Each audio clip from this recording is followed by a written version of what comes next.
வணக்கம் உறவுகளே, நான் உங்கள் பிரேம். இனிய யாழ்ப்பாணத்தில் இணைந்துள்ளேன். இன்றைக்கி எங்கே வந்திருக்க மாட்டான், நல்லூர் கந்தசாமி கோயிலில் பாருங்கள்.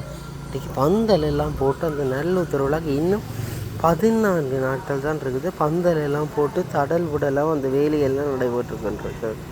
இவ்வளோ அந்த பக்தி, யாழ்ப்பாணத்தின் பக்தியே அந்த வரப்போகுது. அப்படி ஒரு விழா கோலம் கூறப்போகுது. யாழ்ப்பாணம் ஒரு மிகப்பெரிய ஆலயத்தின் அந்த திருவிழாவை காண போகிறோம் என்ற மகிழ்ச்சியுடன் அந்த பந்தல் எல்லாம் போட்டு கொண்டிருக்கிறோம்.